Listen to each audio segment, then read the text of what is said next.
To my YouTube channel. This is Lokesh Bajaj from LB academy. इस chapter में अब हम लोग है ना एक्सरसाइज 5.1 करने जा रहे हैं। इसका पहला वाला इंट्रोडक्शन वीडियो देखना ज़रूरी है, तभी जाके ये थोड़ा अच्छे से आ पाएगा। चलो अब शुरू करते हैं 5.1 एक्सरसाइज। अब क्वेश्चन क्या लिखे रखा है, in which of the following situation does the list of the number involve make the arithmetic progression. अब मुझे पता है कि एपी मतलब क्या होता है। एपी वो सीरीज़ होती है जिसके अंदर क्या रहता है, डिफरेंस हमेशा सेम रहता है। एक एग्जांपल के तौर पे जैसे 2, 4, 6, 8 और 10 है। अब इनका डिफरेंस देखो, हम लोग सेकंड में से जैसे ये दो है तो बड़े में इनमें से बड़े में से छोटा नहीं बोलना हमको, हमेशा से बोलना है कि जो आगे पोजीशन है। जैसे पहले 2 और 4 है तो 4 - 2 तो 2 का गैप है, 6 - 4 तो 2 का गैप है, 8 - 6 तो 2 का गैप है और 10 - 8 तो 2 का गैप है। तो एपी सीरीज़ मिल गया हमको, ठीक है। तो एपी सी ये तो हमको पता चल गया एपी सीरीज़ है। अब यहाँ पे क्या लिखे रखा है, हमको अलग अलग सिचुएशन देखते हैं। तो यहाँ पे सबका जिसका डिफरेंस सेम होता है वो एपी सीरीज़ के अंदर आता है।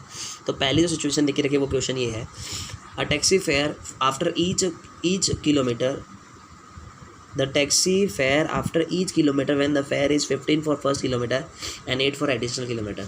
जैसे अगर सपोज़ मैं ओला के अंदर जा रहा हूँ तो ओला वाले ने क्या बोला कि पहला आप किलोमीटर जाओगे तो 15 रुपये किलोमीटर लगेगा, ठीक है। इस तरीके से आगे जितने भी किलोमीटर जाओगे आपको 8 पर किलोमीटर देना। क्या देना, 8 पर किलोमीटर। सपोज़ अगर मैं पहले 1 ही किलोमीटर जाता हूँ तो मेरा चार्ज कितना होगा, क्योंकि पहला इन्हें क्या बोल गया, पहला आप किलोमीटर ट्रैवल करोगे तो 15 रुपये लगेगा। तो मैंने क्या बोलते हैं भाई, मेरा पहला ट्रैवल किया तो 15 रुपये लगा, ठीक है।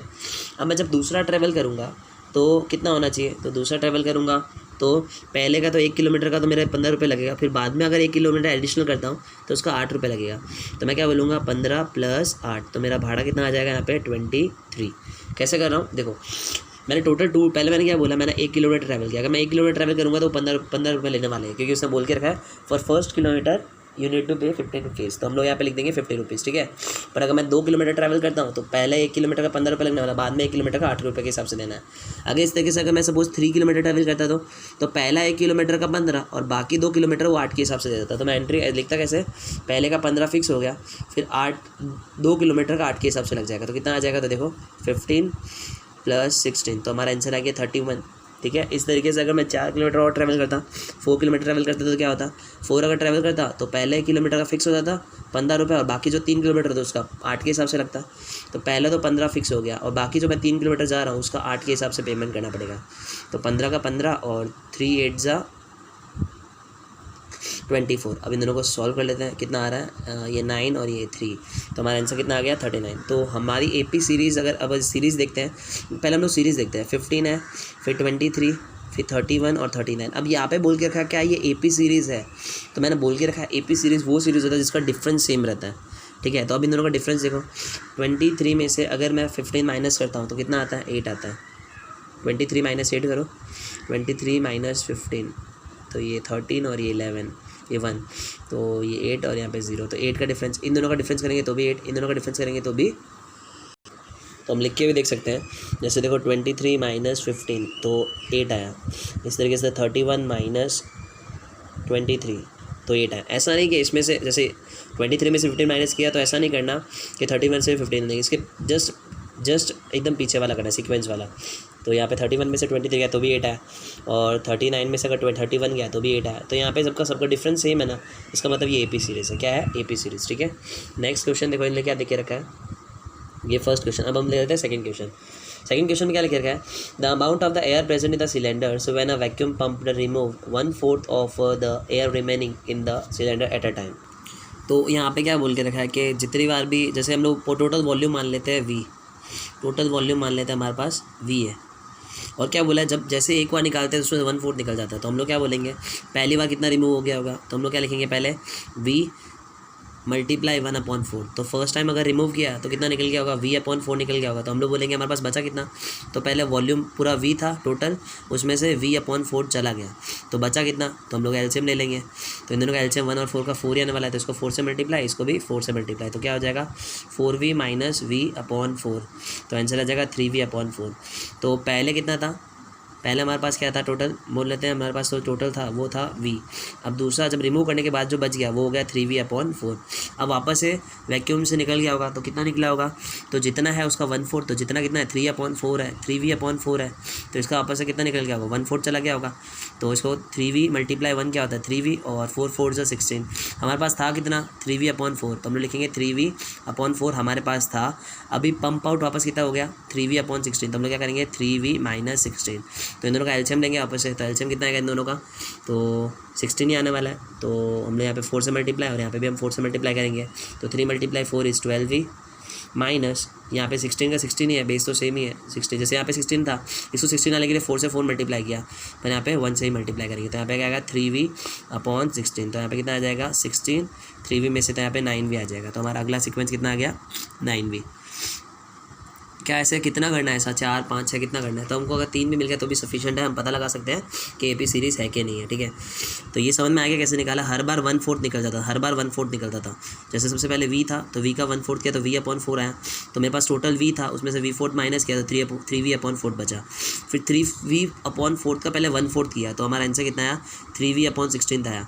इसको मेरे पास जितनी थी कितनी थी हमारे पास 3v/4 था, उसमें से माइनस किया तो हमारे पास 9v/16 आ गया। अब हमको चेक करना है ये एपी है क्या नहीं है। एपी चेक करने के लिए हमेशा क्या करते हैं डिफरेंस देखते थे, क्या देखते थे डिफरेंस, मतलब सेकंड को फर्स्ट से माइनस करते थे, अगर वही आंसर अगर थर्ड और सेकंड को माइनस करने से आता है तो आंसर राइट है, अदरवाइज हमारा एपी सीरीज़ नहीं है। चेक करते हैं हम, जैसे इसको हम कंटिन्यू करते हैं, जैसे हमको पता है इसमें से ये माइनस करेंगे तो सेकंड में अगर इन दोनों में से देखें तो सेकंड माइनस फर्स्ट होता है, तो हम क्या करेंगे 3v/4 माइनस v, तो इसका बेस दिया नहीं है तो 1 ले लेंगे। अब इन दोनों का एलसीएम 4 आएगा तो इसको 4 से मल्टीप्लाई, इसको 4 से मल्टीप्लाई करेंगे, तो यहाँ पे 3v - 4v अपॉन क्या आ जाएगा 4 आ जाएगा। तो हम लोग यहाँ पे 3v - 4, अब यहाँ पे एक प्लस में एक माइनस, दोनों को माइनस करेंगे तो 1v आएगा अपॉन 1v नेगेटिव अपॉन 4 आ गया। तो मैं पहले वाले वीडियो में बता चुका हूँ कि ये जो होता है वो नेगेटिव होता है, तो हमने यहाँ पे नेगेटिव 1/d हमेशा डी नेगेटिव भी हो सकता है। अब हम चेक करते हैं क्या थर्ड में से सेकंड माइनस करें तो सेम आता है क्या, तो हम क्या करेंगे 9v/16 माइनस 3v/4, ठीक है। अब हम दोनों का एलसीएम लेंगे तो एलसीएम कितना आएगा इन दोनों का 16 आया, तो इसको 4 से मल्टीप्लाई, तो यहाँ पे क्या आएगा 9v माइनस, क्योंकि यहाँ पे 1 से मल्टीप्लाई कर रहे हैं क्योंकि 16 में 16 1 से आता है इसके लिए, और यहाँ पे आ जाएगा 12v। अब इन दोनों को माइनस करेंगे 16 कॉमन हो जाएगा, तो यहाँ पे आ जाएगा 16 और इन दोनों को सॉल्व करेंगे तो कितना आएगा, तो -3v आ जाएगा। तो इसको थोड़ा सही से एलिमिनेट कर देते हैं, तो यहाँ पे कितना आएगा, तो हमारा आंसर आ गया -3v/16। तो इन दोनों को अगर इस सब एलिमिनेट भी हो नहीं सकते, तब ये क्या दोनों सेम है क्या, नहीं दोनों सेम नहीं है, तो इनका डिफरेंस अब सेम नहीं है, दोनों का डिफरेंस सेम नहीं है, तो इसका मतलब क्या ये एपी सीरीज़ नहीं है, तो ये हमारा एपी नहीं है, ठीक है। थर्ड एग्जांपल, अब जो थर्ड क्वेश्चन देख के रखा है वो भी फर्स्ट क्वेश्चन जैसा ही है। इसमें क्या बोल के रखा है कि कोई लोग है ना हमारे यहाँ पे डिगिंग कर रहे हैं। अब डिगिंग का कॉस्ट क्या है, पहला अगर आप 1 मीटर कराओगे तो आपको 150 रुपये लगेगा, उसके बाद में जितने भी आप डिगिंग के लिए कराओगे तो 50 पर मीटर देना है। क्या बोला इन लोगों ने, तो जैसे इसमें बोल के भी रख के रखा है, पहले 1 किलोमीटर का 150 रुपये लगेगा, बाद में 50 रुपये के हिसाब से 1 मीटर का लगेगा। पहले एक किलोमीटर नहीं सॉरी 1 मीटर का 150 लगेगा, बाद में मीटर का हिसाब से 50 रुपये लगेगा। जैसे मानो अगर सपोज़ मैं 1 मीटर की डिगिंग करवाता हूँ तो मेरे को 150 रुपये लग जाएगा। इस तरीके से अगर सपोज़ मैं 2 मीटर डिग कराता हूँ तो पहले देखो अगर सपोज़ मैं 2 मीटर डिग कराऊंगा तो पहले 150 तो फिक्स लगेगा, बाद में 50 के हिसाब से लगेगा, तो एक का 150 एक का 50, तो 150 + 1 × 50, तो आ जाएगा 150 + 50 दैट इज़ 200, तो 200 कॉस्ट आ गया। इस तरीके से अगर 3 मीटर मैं डिगिंग कराता हूँ तो 1 मीटर का तो मैं 150 रुपये लगने वाला है, फिर बाकी क्या कैसे लगेगा 50 पर मीटर के हिसाब से लगेगा, कैसे लगेगा 50 पर मीटर, ठीक है। तो हम लोग क्या करेंगे यहाँ पे 150 का 150 फिर प्लस, अब यहाँ पे देखो यहाँ पे हमारा कितना मीटर है 3 मीटर हो गया, सपोज 2 मीटर है 2 मीटर है 2 × 50, तो यहाँ पे क्या होगा 150 प्लस यहाँ पे कितना आ जाएगा 100, तो यहाँ पे आ जाएगा 250। तो हमको 3 भी सीरीज़ मिल जाती है ना तो हम फाइंड कर सकते हैं। तो हमको एपी मिल गया, हमारा मतलब एपी की सीरीज़ मिली है 150 200 और 250। अब हमको चेक करना है कि एपी सीरीज़ है कि नहीं, तो वो भी बहुत सिंपल है। कैसे करते हैं इन दोनों का डिफरेंस, तो हम लोग क्या करेंगे 200 - 150, तो हमारा कितना आ गया 50। अब इन दोनों का डिफरेंस 250 - 200, इनका डिफरेंस भी कितना आ रहा है 50। तो यहाँ पे हमारा एपी दोनों का डिफरेंस कितना आ रहा है 50-50 आ रहा है। इसका मतलब क्या होता है कि अगर दोनों का डिफरेंस अगर 50-50 है तो ये हमारा एपी सीरीज़ है, तो ये हमारा क्या हो गया एपी सीरीज़। अब जो लास्ट क्वेश्चन है इसके अंदर वो ये है, amount of the money in the account every year when 10,000 is deposited at compound interest 8%। अब हमको थोड़ा सा कंपाउंड इंटरेस्ट का भी फॉर्मूला देखना पड़ेगा। कंपाउंड इंटरेस्ट का फॉर्मूला क्या होता है,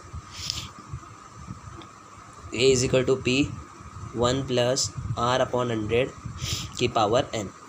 ठीक है, अब यहाँ पे क्या लिख के रखा है, हम लोग ने 10,000 रुपये मिलता है, 10,000 डिपॉजिट किए और मुझे 8% कंपाउंड इंटरेस्ट के हिसाब से मिल रहा है। तो हम लोग को पहले साल के बाद में कितना मिलेगा, तो ए होता है फाइनल अमाउंट। ए क्या होता है, हमको final amount after 1 year 2 year 3 year जो मिलेगा वो बताएंगे। तो प्रिंसिपल तो 10,000 रहने वाला है। ठीक है, फिर मल्टीप्लाई, फिर ब्रैकेट। अब यहाँ पे 1 प्लस आर कितना 8 है, डिवाइड बाई 100 और यहाँ पे पावर क्या हो जाएगा, यहाँ पे 1 हो जाएगा। तो इसको हम सॉल्व करते हैं। तो 10,000 मल्टीप्लाई, यहाँ पे क्या होगा, एलसीएम कितना होगा 100 का होगा, तो ऊपर 100 जाएगा, तो 100 प्लस 8 इज़ 108। कैसे आया बताता हूँ। जैसे देखो 1 और 100 का एलसीएम कितना होना है, 100 होने वाला है। तो 1 में 100 का आता है 100 जा, तो यहाँ पे 100 और ऊपर भी 100 प्लस 8 इज़ 108 अपॉन ये, और यहाँ पे 1 पावर दिया तो उसको एक बार लिखना है। तो इसको हम सॉल्व करते हैं। तो यहाँ पे 0 0 और यहाँ पे 0 0 कटता है, इनसे कितना आएगा 10800। तो पहले साल के अंत में हमको कितना मिल रहा है, 10800 कितना मिल रहा है, 10800। ठीक है, अब सेकंड साल के मतलब पहले बार 10,000 था, फिर 10800। हम सेकंड साल का देखते हैं। तो कैसे आएगा, a is equal to p 1 plus r upon 100 की पावर n लिख देंगे। यहाँ पे ए हमको ए जो है वो पता चलेगा आफ्टर 2 ईयर्स, इधर था आफ्टर 2 ईयर्स कितना हो जाएगा। तो हम लोग यहाँ पे लिखेंगे 10,000 रहने वाला है स्टार्टिंग वाला, फिर 1 प्लस 8 अपॉन 100, बस यहाँ पे क्या हो जाएगी, पावर 2 हो जाएगी। तो इसको मैं लिखूँगा कैसे, 10,000 मल्टीप्लाई, वापस से वही एलसीएम कितना आएगा 100 आएगा, तो 100 plus 8 upon 100 multiply 100 upon 8 upon 100। मैंने ऐसा क्यों किया 2 बार, क्योंकि यहाँ पे पहले 1 था तो मैंने 1 बार लिखा, यहाँ पे 2 है तो यहाँ पे 2 बार लिखना पड़ेगा। इसको सॉल्व करते हैं। ये 2 0 ये 2 0, मतलब 4 0 कट गए। अब 108 मल्टीप्लाई 108 करना है, विच कम आउट्स टू बी 11664। 108 में मल्टीप्लाई करेंगे तो 11664 आएगा। तो हमको ए पी 3 जिनके मिल गए तो हम सॉल्व करते हैं। पहले 10,000 था, फिर 10,800 और फिर आया 11664। हम चेक करते हैं इन दोनों का डिफरेंस कितना है। तो अगर इन दोनों को डिफरेंस करने जाएंगे तो क्या होगा, 10,800 माइनस 10,000 विच कम्स टू 800। अब हम लोग थर्ड और में से सेकेंड माइनस करेंगे तो यहाँ पे क्या है 11664 माइनस 10,800। तो इसका आंसर कितना आ रहा है, तो हमारे इधर आ रहा है 864। तो यहाँ पे हमारा जो डिफरेंस है वो सेम नहीं है, तो ये हमारा एपी नहीं है। तो एपी में बेसिकली अगर मुझे पता लगाना है कि वो एपी है कि नहीं, चारों सब में जो हमने समझा वो ये था कि अगर मुझे ये पता लगाना है कि एपी है कि नहीं है तो सिंपल सा था कि सेकंड में से फर्स्ट माइनस करो, थर्ड में से सेकंड माइनस कर लो, फोर्थ में से थर्ड माइनस कर लो। अगर इनका डिफरेंस सबका सब सेम आता है, अगर डिफरेंस सेम रहता है तो हम लोग क्या बोलेंगे, हमारा ये एपी सीरीज़ है। एपी सीरीज़ बेसिकली यही बोलता है कि जब डिफरेंस सेम होता है तो वो एपी सीरीज़ है, फिर उससे कोई भी हम नंबर आइडेंटिफाई कर सकते हैं। Thank you friends.